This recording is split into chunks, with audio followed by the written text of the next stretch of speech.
Cayley ಇದ್ದಂತಹ ಈ Cayley ಸೊಸೈಟಿಯ ಈ ಶಾಲೆಯನ್ನ ಕೆ ಪಾಟೀಲ್ ಸ್ಕೂಲ್ ಅಂತ ಹೇಳಿ ಮಾಡುವಂತಹ ನಿರ್ಣಯವನ್ನ ತೆಗೆದುಕೊಂಡು ಈ ಒಂದು ಹೆಸರು ಬದಲಾವಣೆ ಮಾಡಿ ಅದರ ಒಂದು ನೇಮಿಂಗ್ ಸೆರೆಮನಿಗೆ ನನ್ನನ್ನು ಕರೆದಿದ್ದಾರೆ. ಅನೇಕ ಸರ್ತೆ ನಾವು ಬಹಳ ಅನ್ಕೊಂಡಿರ್ತೀವಿ, ನಾವು ಬಹಳಷ್ಟು ಸಂಗತಿಗಳನ್ನ ಬಹಳ ವರ್ಷ ಪಬ್ಲಿಕ್ ಲೈಫ್ ದಲ್ಲಿ ಇರೋದರಿಂದ ಬಹಳಷ್ಟು ಸಂಗತಿಗಳು ಗೊತ್ತಿದ್ದಾವೆ ಅಂತ. ಕೆ ಪಾಟೀಲ್ ಹೆಸರಲ್ಲಿ ಒಂದೆರಡು ಕಡೆ ಕೇಳಿದ್ಬಿಟ್ರೆ ಇಂಥ ಒಬ್ಬ ಮಹಾನ್ ವ್ಯಕ್ತಿ ಅನ್ನೋದು ಇಲ್ಲಿ ಬರೋಕ್ಕಿಂತ ಮೊದಲನೇ ನಾನು ಡೀಟೇಲ್ ಆಗಿ ನೋಡಿದ್ದು. ಅದ್ರ ಬಗ್ಗೆ ನನಗೂ ಸ್ವಲ್ಪ ಒಂದೊಂದ್ಸತ್ತೆ ನಾವು ಪಬ್ಲಿಕ್ ಲೈಫ್ ದಲ್ಲಿ ಇದ್ರು ಸಹಿತ ನಮ್ದು ಒಂದೊಂದ್ಸತ್ತೆ ನಮ್ಮ ಅಜ್ಞಾನ ನಮಗೆ ಒಂದು ಸತ್ತೆ ಗೊತ್ತಾಗ್ತಾ ಇರ್ತದೆ. ಈ ಒಂದು ಕಾರ್ಯಕ್ರಮದ ವೇದಿಕೆ ಮೇಲಿರುವಂತಹ ಕರ್ನಾಟಕ ರಾಜ್ಯದ ವಿಧಾನಸಭೆ ಉಪಸಭಾಪತಿಗಳಾದಂತಹ ರುದ್ರಪ್ಪ ಎಂ ಲಮಾಣಿಯವರ, ಹಿರಿಯರು, ನನ್ನ ಆತ್ಮೀಯ ಹಿತೈಷಿಗಳಾದಂತಹ ಡಾಕ್ಟರ್ ಪ್ರಭಾಕರ್ ಕೋರೆ ಅವರೇ, ಹಾಗೂ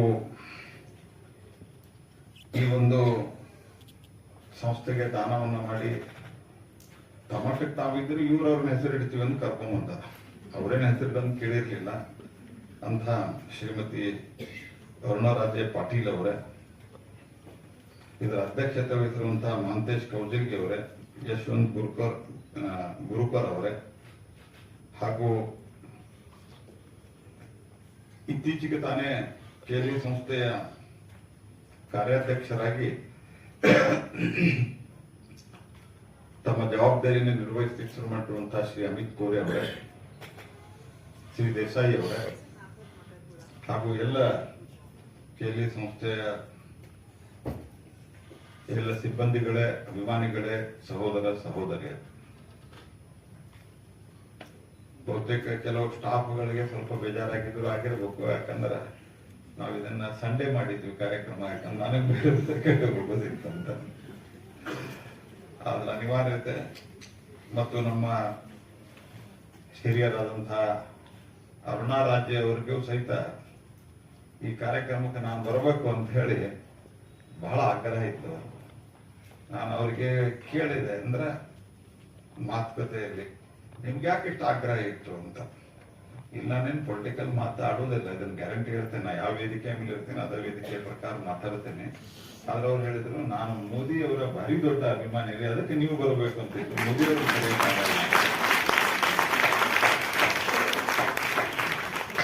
ಅದಕ್ಕೆ ಅವರ ಈ ಮಾತನ್ನ ಕೇಳಿದ ನಂತರ ನನಗೂ ಬಹಳ ಸಂತೋಷ ಆಯ್ತು. ಸ್ನೇಹಿತರೆ, ಎರಡು ರೀತಿಯ ಜನ ಸಮಾಜದಲ್ಲಿ ಇರ್ತಾರೆ. ಒಂದನೇದು ತಮ್ಮಷ್ಟಕ್ಕೆ ತಾವು ಬದುಕಿ ಬಾಳಿ ಬೇರೆಯವರಿಗೆ ತೊಂದರೆ ಕೊಡಲಾರದಂತೆ ತಮ್ಮ ಜೀವನವನ್ನ ನಡೆಸಿಕೊಂಡು ಹೋಗುವಂತಹ ಒಂದು ಕ್ಯಾಟಗರಿ ಇರ್ತದೆ. ಅದರಲ್ಲಿ ಕೆಲವರು ಕರಿಯರ್ ವೈಸ್ ಬಹಳ ಉಚ್ಚ ಸ್ಥಾನಕ್ಕೂ ಹೋಗ್ಬೋದು, ಅಥವಾ ಕೆಲವರು ತಮ್ಮ ದೈನಂದಿನ ಜೀವನವನ್ನು ಸುಸೂತ್ರವಾಗಿ ನಡೆಸಿ ತಮ್ಮ ಇಹಲೋಕವನ್ನ ಮುಗಿಸಬಹುದು. ತಮ್ಮ ಪ್ರೊಫೆಷನ್ದಲ್ಲಿ ಒಂದು ಅವರು ಸತ್ತ ಮೇಲೆಯೂ ಸಹಿತ, ಅವರು ಈ ಭೂಮಿಯ ಮೇಲೆ ಇಲ್ಲದಿದ್ದಾಗೂ ಸಹಿತ ಅನೇಕರಿಗೆ ಪ್ರೇರಣೆಯನ್ನು ಕೊಡುವಂತಹ ಒಂದು ಬಹುದೊಡ್ಡ ಫಿಲಾಂಥ್ರಪಿಸ್ಟ್ ಆಗಿ ಬದುಕ್ತಾರೆ. ಅಂತ ಕ್ಯಾಟಗರಿಯಲ್ಲಿ ಶ್ರೀಮಾನ್ ಕೆ ಎಫ್ ಪಾಟೀಲ್ ಬರ್ತಾರೆ ಅಂತ ನಾನು 1905ರಲ್ಲಿ ಜನ್ಮವನ್ನ ತಳೆದು ಕರ್ನಾಟಕ ಕಾಲೇಜಿನಲ್ಲಿ ಎಜುಕೇಶನ್ ಅನ್ನು ಪಡೆದರು. ಅದಾದ ನಂತರದಲ್ಲಿ ಅವರು ಧಾರವಾಡದಿಂದ ಒಂದ್ಸತೆ ಅವತ್ತಿನ ಬಾಂಬೆ ಪ್ರೊವಿನ್ಸಿಗೆ ಶಾಸಕರಾಗಿ ಆಯ್ಕೆಯಾಗಿ ಮುಂದೆ ಅವರು ಅನೇಕ ರೀತಿಯಾದಂತಹ ಹೋರಾಟಗಳನ್ನ ಮಾಡಿದರು. ಅನೇಕ ಬಾರಿ ಅವರನ್ನ ಜೈಲಿಗೆ ಹಾಕಿದರು. ಆನಂತರ ಕೈಗಳಿಗೆ ಬೇಡಿ ಹಾಕಿ, ಕೈಗಳಿಗೆ ಹಾಕಿದಂತಹ ಬೇಡಿ ಹಿಂದಕ್ಕೆ ಕೈಯಿಟ್ಟು ಬೇಡಿ ಹಾಕಿ ಕಾಲಿಗೆ ಸರಪಳಿಗಳನ್ನು ಹಾಕಿ 6 ಕಿಲೋಮೀಟರ್ ವರೆಗೆ ಊರಲ್ಲಿ ನಡೆಸಿಕೊಂಡು ಹೋಗಿ ಆಮೇಲೆ ಜೈಲಿಗೆ ಹಾಕಿದಂತಹ ಉದಾಹರಣೆಗಳು ಸಹಿತ ಅವನ್ನ ಅಧ್ಯಯನ ಮಾಡಿದ್ರೆ ಅದು ಗೊತ್ತಾಗ್ತದೆ. ಅಷ್ಟೆಲ್ಲ ಕಷ್ಟಪಟ್ಟು ಅವತ್ತಿನ ಕಾಂಗ್ರೆಸ್ನಲ್ಲಿ ಇದ್ದರು. ಅದಾದ ನಂತರ ಮಹಾತ್ಮ ಗಾಂಧಿಯವರ ಸಂಪರ್ಕಕ್ಕೆ ಬಂದರು. ಮಹಾತ್ಮ ಗಾಂಧಿಯವರ ಸಂಪರ್ಕಕ್ಕೆ ಬಂದ ನಂತರ ಮುಂದೆ ಅವರು ಸುಭಾಷ್ ಚಂದ್ರ ಬೋಸರ ಸಂಪರ್ಕದಾಗ ಬಂದರು ಮತ್ತು ಸುಭಾಷ್ ಚಂದ್ರ ಬೋಸರ ಕೈಯನ್ನು ಅವರು ಒಂದು ಔಟ್ಫಿಟ್ ಮಾಡಿದರು. ಆ ಒಂದು ಫಾರ್ವರ್ಡ್ ಬ್ಲಾಕಿಗೆ ಅದರ ಒಂದು ಡಿಸ್ಟ್ರಿಕ್ಟ್ ಸೆಕ್ರೆಟರಿ ಆಗಿ ಮುಂದೆ ಪುನಃ 1958ರಲ್ಲಿ ಅವರು ವಿಧಾನಸಭೆಗೆ ಸ್ಪರ್ಧಿಸಿ 1958ರಿಂದ ಸುಮಾರು 62-63ರವರೆಗೆ ಅವರು ಶಾಸಕರಾಗಿ ಮಂತ್ರಿಯಾಗಿ ಕೆಲಸ ಮಾಡ್ತಾರೆ. ಅವರ ಈ ಬುಕ್ಲೆಟ್ ನಲ್ಲಿಯೂ ಇದೆ. ಹಾಗಾಗಿ ನಾನು ಯಾವುದೋ ಆ ಕಾಲದ ಬಗ್ಗೆ ಕೆಟ್ಟದಾಗಿ ಮಾತನಾಡ್ತೀನಿ ಅಂತ ಯಾರು ಅನ್ಕೋಬೇಡ್ರಿ. ಈ ಬುಕ್ಲೆಟ್ ನಲ್ಲೂ ಇದೆ. 1958ರಿಂದ 62ರಲ್ಲಿ ಅವರೇನು ಮಂತ್ರಿಯಾಗಿದ್ದರು. ಆ ಕಾಲದಲ್ಲಿ ಅವರಿಗೆ ಅನ್ನಿಸ್ತು ಇದು ಕರಪ್ಷನ್ ಆಗ್ತಾ ಇದೆ ಇಲ್ಲೇ ಬಹಳ ಅಂತ. ಬಹುತೇಕ ಇವತ್ತಂತಹ ವ್ಯಕ್ತಿಗಳು ಯಾರಾದ್ರೂ ಇದ್ರ ಅವರು ಬಹುತೇಕ ಊರಿಗೆ ಹಾಕೊಂಡ್ಬಿಡ್ತಿದ್ದಾರೆ. ಆತ್ಮಹತ್ಯೆ ಅಂದ್ರೆ ಈಗಿದ್ರೆ ಆತ್ಮಹತ್ಯೆ ಮಾಡ್ಕೋತಿದ್ದಾರೆ ಅಂದ್ರೆ ನಾನು ಅವ್ರ ಬಗ್ಗೆ ಹೇಳ್ತಲ್ಲ. ಈ ಒಂದು ಸಮಯದಲ್ಲಿ ಆದ್ರೆ ಅವರು at the peak hours of his public life ಅವರು ರಾಜಕಾರಣ ಬಿಟ್ಟರು. ನೋಡ್ರಿ ಇವತ್ತು ಹೆಂಗಿದೆ ಅಂದ್ರೆ ಒಂದ್ಸತಿ ಗ್ರಾಮ ಪಂಚಾಯತಿ ಸದಸ್ಯ ಆದ, ಒಂದ್ಸತಿ ಜಿಲ್ಲಾ ಪಂಚಾಯತಿ ಸದಸ್ಯ ಆದ, ಒಂದ್ಸತಿ MLA ಆದ, ಒಂದ್ಸತಿ MP ಆದ, ಒಂದ್ಸತಿ ಮಂತ್ರಿ ಆದ ಅಂತಂದ್ರ ಅವನಿಗೆ ಫಸ್ಟ್ ಏನು ಮನುಷ್ಯನ ಆಸೆ ಏನಿರ್ತದ, ಏನಾದ್ರು ಒಂದು ಆರಿಸಿ ಬರಬೇಕು, ಆಮೇಲೆ MLA ಆಗ್ಬೇಕು, MLA ಆದ ನಂತರ ಮಂತ್ರಿ ಆಗ್ಬೇಕು, ಮಂತ್ರಿ ಆದ ನಂತರ ಚಲೋ ಖಾತೆ ಸಿಗ್ಬೇಕು, ಚಲೋ ಖಾತೆ ಸಿಕ್ಕ ನಂತರ ಮುಖ್ಯಮಂತ್ರಿ ಆಗ್ಬೇಕು. ಈಗ ಗೊತ್ತದಲ್ಲ, ಅದಕ್ಕೆ ಪೈಪೋಟಿ, ಆಡಳಿತದ ಕಡೆ ಗಮನ ಇರಲಾರದೆ ಇರುವಂತಹ ಒಂದು ಸ್ಥಿತಿ, ಆ ಪೈಪೋಟಿ, ಈ ಎಲ್ಲ ಪೈಪೋಟಿಗಳ ನಡುವೆ ಇವತ್ತು ಪರಿಸ್ಥಿತಿ ಇದ್ದಂತಹ ಸಂದರ್ಭ ಆ ಕಾಲದಲ್ಲಿ ಇದ್ದಿರಬಹುದು. ಅದಾದ ನಂತರ ಮುಖ್ಯಮಂತ್ರಿ ಆದ ನಂತರ ಮತ್ತೊಂದು ಮುಖ್ಯಮಂತ್ರಿ, ಪ್ರಧಾನಮಂತ್ರಿ ಆಗೋದಕ್ಕೆ, ಮುಖ್ಯಮಂತ್ರಿ ಆಗೋದಕ್ಕೆ ರಾಜ್ಯ ಸರ್ಕಾರಗಳನ್ನು ಕೆಡೆಯುವುದಂತ ಉದಾಹರಣೆಗಳೇ ಇದಾವೆ ಇವತ್ತು ನಮ್ಮ ದೇಶದಾಗ. ಆದ್ರೆ ಈ ವ್ಯಕ್ತಿ, ಈ ಮನುಷ್ಯ ಮುಂದೆ 98ರವರೆಗೆ ಅವರು ಈ ಭೂಮಿಯ ಮೇಲೆ ಇದ್ದರು. ಆದರೆ 62ರಲ್ಲಿ ಸಾಕು ಅಂತ ಹೇಳಿ ವಾಪಸ್ ತನ್ನ ಊರಿಗೆ ಹೋಗಿ ಒಂದು ಹೆಣ್ಣು ಮಕ್ಕಳಿಗಾಗಿ ಶಾಲೆ ಕಟ್ಟಿದ್ರು, ಒಂದು ಸಂಸ್ಥೆ ಕಟ್ಟಿದ್ರು ಮತ್ತು ಆ ಸಂಸ್ಥೆ ಹಲವಾರು ವರ್ಷಗಳ ಕಾಲ ಅನೇಕ ಬಡವರಿಗೆ ಯಾವ ಸಮಯದಲ್ಲಿ ಸ್ಕೂಲ್ಗಳಿರಲಿಲ್ಲ, ಯಾವ ಸಮಯದಲ್ಲಿ ಜನರಿಗೆ ಅವಕಾಶಗಳಿರಲಿಲ್ಲ, ಅಂಥ ಸಂದರ್ಭದಲ್ಲಿ ಅವರು ತಮ್ಮನ್ನ ತಾವು ಇದಕ್ಕಾಗಿ ತೊಡಗಿಸಿಕೊಂಡು ಅವರು ಯಾಕೆ ಇವತ್ತಿಗೂ ನಾವು ನೆನೆಸ್ತೀವಿ. KLE ಸಂಸ್ಥೆ ಪ್ರಭಾಕರ್ ಕೋರೆ ಅವರ ನೇತೃತ್ವದಲ್ಲಿ ಇಲ್ಲಿ ಹೆಸರಿಡಬೇಕಂತ ಯಾಕೆ ತೀರ್ಮಾನ ಮಾಡಿದ್ರು ಅಂತಂದ್ರೆ, ಅವರು ನಾನೂ ಒಂದ್ಸತ್ಯ ಹುಟ್ಟಿದ್ದೇನೆ, ಇರೋವರೆಗೆ ಬದುಕಬೇಕು ಅಂತ ಬದುಕಲಿಲ್ಲ, ಮತ್ತೊಬ್ಬರಿಗಾಗಿ ಬದುಕಬೇಕು ಅನ್ನುವಂತಹ ಜೀವನವನ್ನು ನಡೆಸಿದ್ರೆ ಅದಕ್ಕಾಗಿ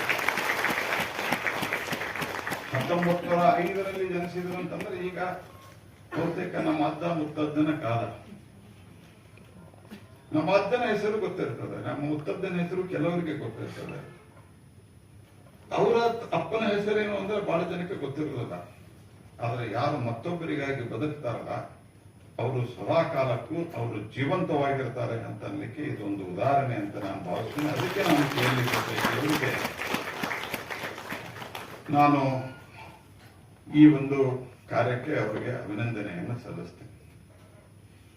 ಯಾಕಂದ್ರೆ ಇವತ್ತು ವ್ಯಕ್ತಿತ್ವದಿಂದ, ಶಿಕ್ಷಣದಿಂದ ನಮಗೆ ನಾಲೆಜ್ ಬರ್ತದೆ, ಶಿಕ್ಷಣದಿಂದ ವಿದ್ಯೆ ಬರ್ತದೆ, ಶಿಕ್ಷಣದಿಂದ ನಮ್ಮ ಬ್ರೇನದಲ್ಲಿ ಒಂದಿಷ್ಟು ಮಾಹಿತಿ ಬರ್ತದೆ. ಶಿಕ್ಷಣ ವಿದ್ಯೆ ಆದ ನಂತರ ಅವನನ್ನ ವಿವೇಕದ ಕಡೆ ತೆಗೆದುಕೊಂಡು ಹೋಗೋದೇನಲ್ಲ, ಅದು ನಿಜವಾದ ಜೀವನ ಅನ್ನುವಂಥದ್ದನ್ನು ನಾವು ಬಹಳ ಜನ ಬರ್ತಿದ್ದೇವೆ. ವಿದ್ಯೆ ವಿವೇಕದ ಹತ್ರ ತೆಗೆದುಕೊಂಡು ಹೋಗೋದು. ಯಾವಾಗ ಮನುಷ್ಯನ ವಿವೇಕ ಏನ್ ಮಾಡಬೇಕು, ಏನ್ ಮಾಡಬಾರದು, ಯಾವ ರೀತಿ ಜೀವನದಲ್ಲಿ ಬದುಕಬೇಕು ಅಂತ ಕಲಿಸುವುದಿದೆಯಲ್ಲ, ಅದನ್ನ ನಾವು ನಮ್ಮ ಮಕ್ಕಳಿಗೆ ಮೊದಲಿನಿಂದ ಕಲಿಸುವಂತಹ ಪ್ರಯತ್ನ ಮಾಡಿದರೆ ಆ ಮಕ್ಕಳು ಕೇವಲ ವಿದ್ಯಾವಂತರಾಗುವುದಲ್ಲ, ಅವರು ವಿವೇಕವಂತರಾಗ್ತಾರೆ.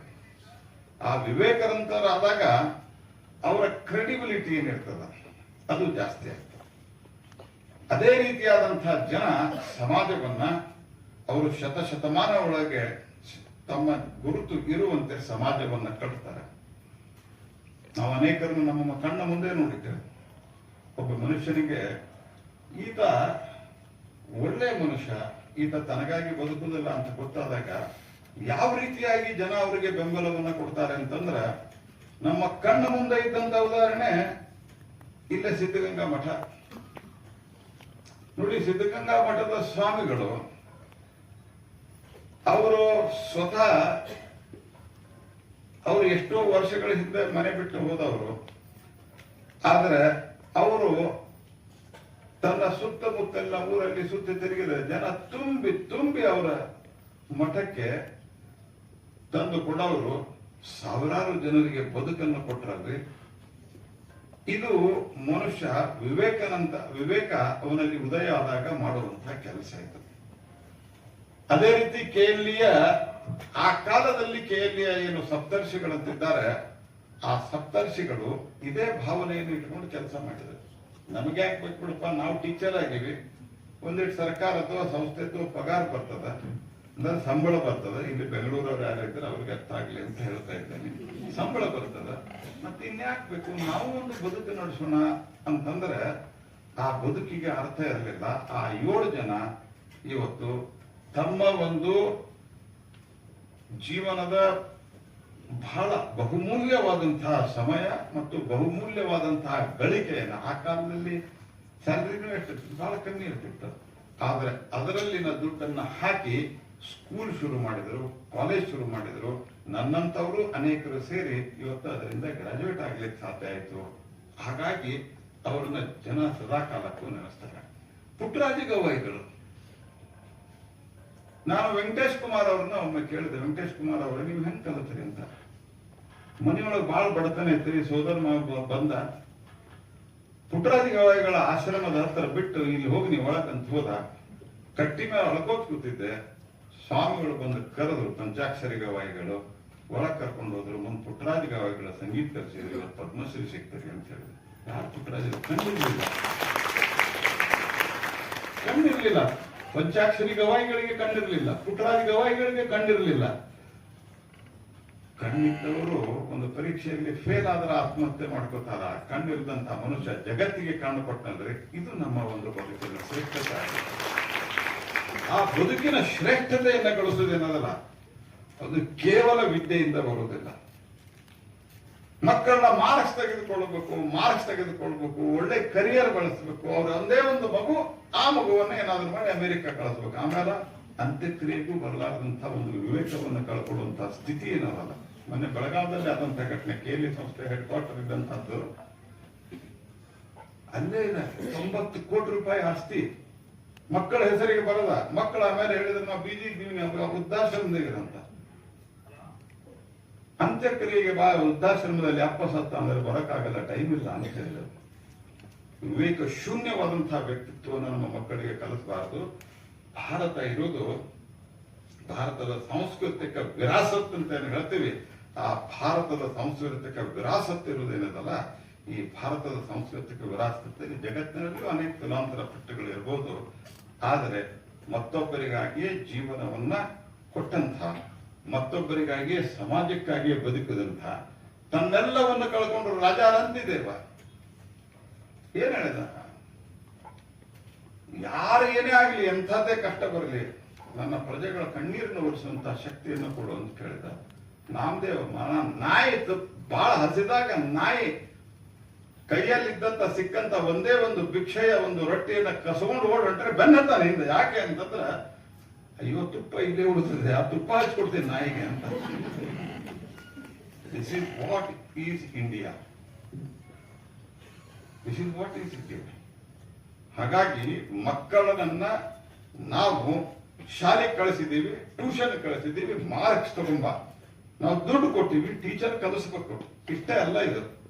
Life is not that much only, life is beyond that ಅನ್ನುವಂಥದ್ದು ಮಕ್ಕಳಿಗೆ ಕಲಿಸ್ಬೇಕು.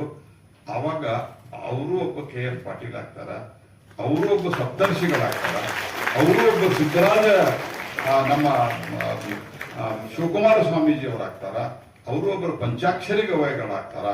ಅವರು ಅವರ ಮತ್ತು ನಿಮ್ಮನ್ನ ಎಂಥ ಒಬ್ಬ ಉದಾತ್ತವಾದಂತಹ ಮಗುವನ್ನ ಕೊಟ್ಟರೆ ಈ ಸಮಾಜಕ್ಕೆ ಅನ್ನುವಂತೆ ನಿಮ್ಮನ್ನೂ ನೆನೆಸ್ತಾರ. ಅದೇ ಕಾರಣಕ್ಕಾಗಿ ರಾಮಕೃಷ್ಣ ಪರಮಹಂಸರು ಇವತ್ತು ನೆನಪಿಟ್ಟುಕೊಂಡ್ರೆ ವಿವೇಕಾನಂದರು ಸಹಿತ ಅತ್ಯಂತ ಪ್ರತಿಭಾವಂತ ವ್ಯಕ್ತಿ. ಏನೂ ಇರಲಿಲ್ಲ ಅಂತಲ್ಲ, ಮನುಷ್ಯನಿಗೆ ಅಗಾಧವಾದ ಪ್ರತಿಭೆ ಇತ್ತು, ದಿವ್ಯವಾದಂತಹ ಜ್ಞಾನ ಇತ್ತು, ಏನ್ ಬೇಕಾದ್ ಮಾಡಬಹುದಾಗಿತ್ತು. ಆದ್ರೆ ಅದನ್ನ ಮಾಡಲಿಲ್ಲ ಮನುಷ್ಯ. ಆ ಮನುಷ್ಯನು ತಾನು ರಾಮಕೃಷ್ಣ ಪರಮಹಂಸರು ಅವರು ಅವರ ಕಾಳಿಗೆ ಮಾತೆ ಮುಂದೆ ಕೂತಾಗ ಹೇಳ್ತಿದ್ದಂತೆ, ಕಾಳಿ ಮಾತೆ ಮುಂದೆ ಅಮ್ಮ ದರ್ಶನ ಕೊಡು, ತಾಯಿ ದರ್ಶನ ಕೊಡು ಅಂತ ಕೊಡ್ತಾ ಇದ್ರಂತೆ.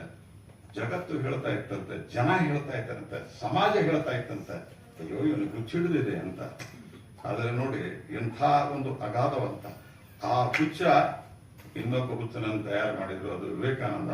ಆತ ಜಗತ್ತಿಗೆ ಹುಚ್ಚಿಡುವಂತ ಕೆಲಸವನ್ನ ಮಾಡಿ ಆ ವಿಚಾರದ ಹುಚ್ಚನ್ನ ಜಗತ್ತಿಗೆ ಸೇರಲ್ಲ, ಇದು ವಿವೇಕ.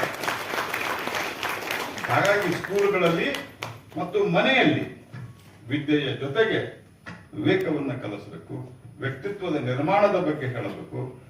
ನನಗಾಗಿ ಅಲ್ಲ, ಮತ್ತೊಬ್ಬರಿಗಾಗಿ ಬದುಕಬೇಕು, ಮತ್ತೊಬ್ಬರ ಸಂಕಷ್ಟಕ್ಕಾಗಿ ಮಿಡಿಯುವಂತಹ ಒಂದು ಗುಣ ಕಲಿಸಬೇಕು. ಆವಾಗ ನಾಳೆ ನೀವು ವೃದ್ಧಾಪದಲ್ಲಿ ಬಂದಾಗ ಸಹಿತ ನಿಮ್ಮ ಬಗ್ಗೆಯೂ ಕಾಳಜಿ ಮಾಡುವಂತಹ ಗುಣ ಅವರಲ್ಲಿ ಬೆಳೀತದ. ಆ ವಿವೇಕವನ್ನು ಬೆಳೆಸುವಂತಹ ಕೆಲಸ KLE ಸೊಸೈಟಿಯಿಂದ ಆಗಲಿ. ಇವತ್ತು ಶಿವಣಿಗೆ 108 ಕೋಟಿ ರೂಪಾಯಿ ಕೊಟ್ಟರು. ಅರುಣಾ ರಾಜೆ ಅವರು 200 ಕೋಟಿ ರೂಪಾಯಿದಷ್ಟು ವರ್ತ್ ಇವತ್ತಾಗಿದೆ. ಯಾವಾಗ 10-20 ವರ್ಷದಿಂದ ಕೊಡ್ತಾ ಬಂದಿದ್ದಾರೆ. ಆ ಕೊಡ್ತಾ ಬಂದಿರುವಂತಹದ್ದು ಆ ಕಾರಣಕ್ಕಾಗಿ ಯಾಕೆ ಕೊಟ್ಟರು?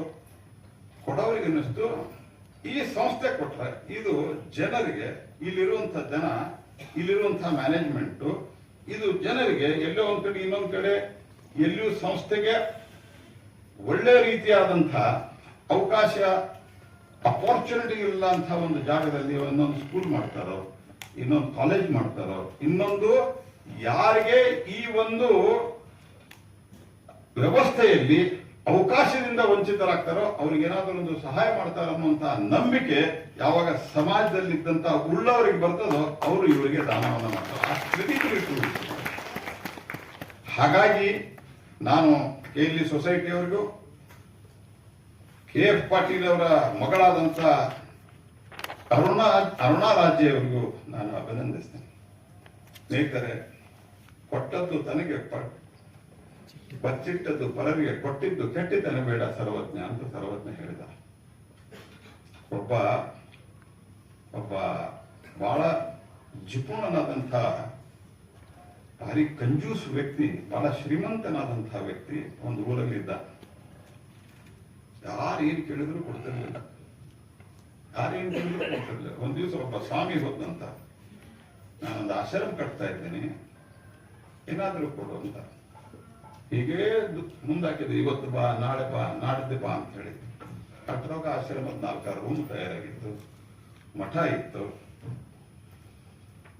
ಒಂದ್ ದಿವಸ ಕೊನೆಗೆ ಬಿಡ್ಲಿಲ್ಲ, ಬಂದ ನಂತರ ನೀನು ಬಿಡುವುದೇ ಇಲ್ಲ ಅಂತ ಹೇಳಿ ಏನಾದ್ರೂ ಕೊಟ್ಟು ಕಳ್ಸೋಣ, ಇವನು ಬಿಡೋದೇ ಸ್ವಾಮಿ, ಇವನು ಬಹಳ ಗಟ್ಟಿಯ ಸ್ವಾಮಿ ಇದ್ದಾನ ಅಂತ ಹೇಳಿ ಅವನು ವಿಚಾರ ಮಾಡಿ ಒಳಗಡೆ ಹೋದ್ನಂತ. ಒಳಗಡೆ ಹೋದ್ರ ನೋಡ್ತಾನ, ಒಳ್ಳೆ ಒಂದು ಏನಂತಾರ ತಿಜೋರಿ ಇತ್ತು. ತಿಜೋರಿ ಅನ್ಲಿಕ್ಕೆ ಏನಂತಾರೆ ಇಲ್ಲೇ ಬೆಂಗಳೂರಲ್ಲಿ ಸೇಫ್ ಲಾಕರ್ ಇತ್ತು ಒಳಗಡೆ. ಅದನ್ನ ಹೋಗಿ ತೆಗೆದ, ದುಡ್ಡಿತ್ತು, ಕಾಸಿತ್ತು, ವಜ್ರ ಇತ್ತು, ವೈಡೂರ್ಯ ಇತ್ತು, ಆಭರಣ ಇತ್ತು. ಕೊಡ್ಬೇಕು ಅಂತ ಒಂದು ಕ್ಷಣ ಏನೋ ಅನಿಸ್ತು. ಅವಾಗ ಹೆಂಡತಿ ಬಂತ ಹೇಳಿದಂತೆ, ನಾಳೆ ಮಕ್ಕಳ ಮದುವೆಗೆ ಎಲ್ಲ ಬಿಡೋದನ್ನ ಬಂದ್ ಮಾಡ ಅಂತ ಹೇಳಿ ಬಂದ್ ಮಾಡಿದ. ಹೆಂಡತಿ ಆ ಕಡೆ ಹೋದ್ಮೇಲೆ ಒಳಗ್ ಹೋದ್ರೆ ದವಸ ಧಾನ್ಯ ತಂದಿತ್ತು. ಒಂದ್ ಚೀಲ ಕೊಟ್ಬಿಡೋಣ ಅಂತ ಅನಿಸ್ತು. ಈ ಸತ್ಯ ಬರಗಾಲ ಅಂತ ಹೇಳ್ತಾ ಇದ್ದಾರೆ, ಬ್ಯಾಡ್ ನೋಡೋಣ. ಒಳಗೋದ ಅನೇಕ ರೀತಿಯ ಒಳ್ಳೆಯ ಹಾಸಿಗೆ, ಮತ್ತೊಂದು ಮುಗುದೊಂದು ಎಲ್ಲವೂ ಬಿದ್ದಿತ್ತು. ರೇಷ್ಮೆ ಇದು ಎಲ್ಲ ಬಿದ್ದಿತ್ತು. ಅದನ್ನ ನೋಡಿದ. ಅದನ್ನ ನೋಡಿ ಈ ಸತ್ಯ ಮಗಳ ಮದುವೆ ಮಾಡಬೇಕು, ಅವ್ರು ಬಂದಾಗ ಇದೆಲ್ಲ ಬೇಕಂತ ಒಳಗಡೆ ಹೋದ. ಕೊನೆಗೆ ಹಿಂದೆ ಹೋಗ್ತಾನ. ಒಂದು ತಟ್ಟು ಬಿದ್ದಿರ್ತದ, ನೆಲ ಒರೆಸುತ್ತ, ನೆಲ ಕಾಲು ಒರೆಸುತ್ತಾರ, ಅದನ್ನ ಜಾಡಸ್ತಾನ. ಒಂದು ಪೇಪರ್ನ ಕಟ್ಟಿ ಸ್ವಾಮಿ ಜೋಳಿಗೆ ಒಳಗೆ ಹಾಕ್ತಾನೆ. ಹೋಗ್ತಾನೆ, ಸ್ವಾಮಿ ಏನೋ ಕೊಟ್ಟಿದ್ದನ್ನು ಬಿಡು ಅಂತ. ದೇವ್ರು ಒಳ್ಳೇದು ಮಾಡ್ಲಪ್ಪ ನಿನಗೆ. ಆದ್ರೆ ಅವನ ಹೃದಯಕ್ಕ ಒಂದ್ 8 ದಿವಸ ಬಿಟ್ಟು 15 ದಿವಸ ಬಿಟ್ಟು ಅವನ ಮನೆ ಎಲ್ಲ ಸುಟ್ಟು ಭಸ್ಮ ಆಗ್ತದೆ. ಆಗಿನ ಕಾಲ ಇನ್ಶೂರೆನ್ಸ್ ಇರಲಿಲ್ಲ. ಹಾಗಾಗಿ ಅವನು ಯಾರಿಗೂ ಏನು ಮಾಡಿರ್ಲಿಲ್ಲ. ಹಾಗಾಗಿ ಹುಡುಕ್ತಾ ಹೋಗ್ತಾ ಈಗ ಆಶ್ರಮ ಹೋಗ್ತಾನ. ಅವಾಗ ಸ್ವಾಮಿ ಪೂಜೆಯಲ್ಲಿ ಇರ್ತಾರ. ಒಳಗೋಗಿ ಕೇಳ್ತಾನ, ನನಗೆ ಇಲ್ಲೊಂದ್ 2-4 ದಿವಸ ಆಶ್ರಮ ಬೇಕಂದ್ರೆ ಊರವ್ರು ಯಾರು ಆಶ್ರಯ ಕೊಡ್ಲಿಲ್ಲ. ಯಾಕಂದ್ರೆ ಕಾಗಿ ಊಟ ಮಾಡುವ ಕೈಲೇ ಕಾಗಿ ಹೊಡಿತಿರ್ಲಿಲ್ಲ. ಅಂದ್ರೆ ಏನ್ ಹೇಳ್ರಿ, ಊಟ ಮಾಡುವ ಕೈಯಿಂದ ಕಾಗಿ ಹೊಡಿಯುವುದು ಅಂತ ಹೇಳ್ತಾರೆ ನಮ್ಮಲ್ಲಿ. ಅಂದ್ರೆ ಏನು, ಊಟ ಮಾಡ್ಬೇಕಾದ್ರೆ ಕಾಗಿ ಹೊಡತ್ತಂತಂದ್ರ ಹೆದರಿಸಿದ್ರ ಕೈಯಾಗಿ ನಗರ ಬಿದ್ದು ಕಾಗಿ ತಿಂದು ಹೋದ್ಗಿತ್ತು. ಅಷ್ಟು ಜೀನ್ರು ಅಂತ, ಅಷ್ಟು ಜಿಕ್ಕೊಂಡ್ರು ಅಂತ. ಒಳಗೆ ಹೋಗ್ತಾನ.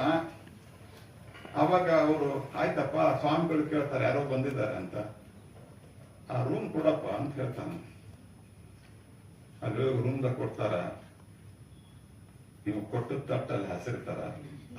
ಆ ಟೈಮ್ಗೆ ಅನಿಸ್ತದ, ಅವತ್ತು ಕೊನೆಗೆ ನೋಡಿದಂತ ರತ್ನ ಗಂಬಳಿ ಕೊಟ್ಟಿದ್ದೆ ಅಂದ್ರೆ ಆ ರತ್ನ ಗಂಬಳಿ ಮೇಲೆ ಮಲಗ್ತಾ ಇದ್ದೆ, ಇವತ್ತು ಈ ತಟ್ಟಿನ ಮೇಲೆ ಮಲಗುವಂತ ಪರಿಸ್ಥಿತಿ ಬಂತು.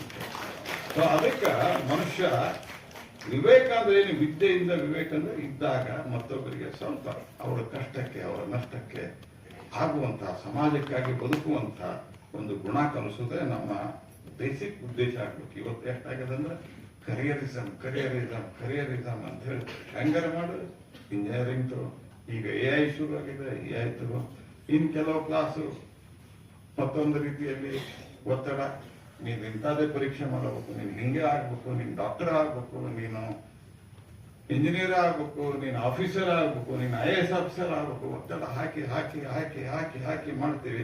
ಹ್ಯೂಮನ್ ರಿಲೇಷನ್ ತಪ್ಪಿ ಹೋಗಿ ಆ ಕರಿಯರ್ ಅನ್ನೋದ್ರ ಬಿಟ್ಟು ವಿವೇಕವನ್ನ ಕಲಿಸೋದು ಬರೀತೀವಿ. ಯಾವತ್ತೂ ಆ ವಿವೇಕವನ್ನ ಕಲಿಸುವಂತ ಕೆಲಸ ಸ್ಕೂಲ್ನಲ್ಲೂ ಆಗ್ಬೇಕು.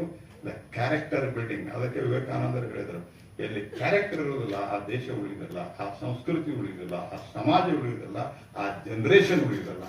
ಆ ಜನರೇಷನ್ ಉಳಿಯುವಂತಹ ಕೆಲಸ ನಿಮ್ಮೆಲ್ಲರಿಂದ ಆಗಲಿ. ಅದಕ್ಕೆ KF ಪಾಟೀಲ್ರು ಮತ್ತು ಅವರ ಮಗಳು ಅವರೊಂದು ಪ್ರೇರಣಾ ಶಕ್ತಿ ಆಗಲಿ ಅಂತ ಹಾರೈಸಿ KLE ಸೊಸೈಟಿಯವರಿಗೆ ನಾನು ಮತ್ತೊಮ್ಮೆ ಇಂಥವರು ಇವರೆಲ್ಲರನ್ನು ನಾವು ಇದು ಹಿಂದೆ ಪರದೆಯ ಮುಂದೆ ಇರುವಂತಲ್ಲ, ಪರದೆಯ ಹಿಂದೆ ಇರುವಂತ ಈ ಕಾಯಿ ಕಾಣೋದಿಲ್ಲ. ಹಿಂದೆ ಬಹಳ ಬಳ್ಳಿ ಎಲೆಗಳಾದಾಗ ಅದರಲ್ಲಿ ಹಿಂದೆ ಒಂದು ಕಾಯಿ ಇರ್ತದ, ಅದು ಆನಂತರ ಕೊನೆಗೆ ಹಣ್ಣಾಗ್ತದ. ಆ ರೀತಿ ಇದ್ದಂಥವ್ರನ್ನ ಗುರುತಿಸಿ ಎತ್ತು ಎಲೆಯ ಮರೆಯ ಕಾಯಿಯನ್ನ ಗುರುತಿಸಿ ಅನೇಕರು ಮರೆತು ಹೋಗಿದ್ರು ಸಹಿತ ನೀವು ಅವರ ಹೆಸರನ್ನ ಮುನ್ನೆಲೆಗೆ ತಂದು ಅನೇಕರಿಗೆ ಪ್ರೇರಣೆ ಆಗುವಂತೆ ಮಾಡಿದ್ದೀರಿ. ನಿಮಗೆ ಧನ್ಯವಾದ. ಅರುಣಾ ರಾಜ್ ಅವರ ನಿಮ್ಮ ಅಭಿಮಾನಕ್ಕೆ, KLE ಸಂಸ್ಥೆ ಮೇಲೆ ನಿಮ್ಮ ಅಭಿಮಾನಕ್ಕೆ, ನಮ್ಮ ನಾಯಕರ ಮೇಲಿನ ನಿಮ್ಮ ಅಭಿಮಾನಕ್ಕೆ ನಿಮಗೆ ನಾನು ಹೃತ್ಪೂರ್ವಕವಾದ ಧನ್ಯವಾದ ಅರ್ಪಿಸ್ತೇನೆ. ಮತ್ತು ನೀವೇನು ದಾನವನ್ನ ಮಾಡಿರಿ, ಇದು ಸಜ್ಜನರ ಕೈಯಲ್ಲಿ ಕೊಟ್ಟಿರಿ, ಒಳ್ಳೆಯ ಜನರ ಕೈಯಲ್ಲಿ ಕೊಟ್ಟಿದ್ದೀರಿ. ಇದು 4 ಜನರಿಗೆ ಮುಂದಿನ ದಿವಸದಲ್ಲಿ ದಾರಿದೀಪವಾಗ್ತದೆ, ಆಗ್ಲಿ ಅಂತ ಹಾರೈಸಿ ತಮ್ಮೆಲ್ಲರಿಗೂ ಶುಭಾಶಯ. ನಮಸ್ಕಾರ.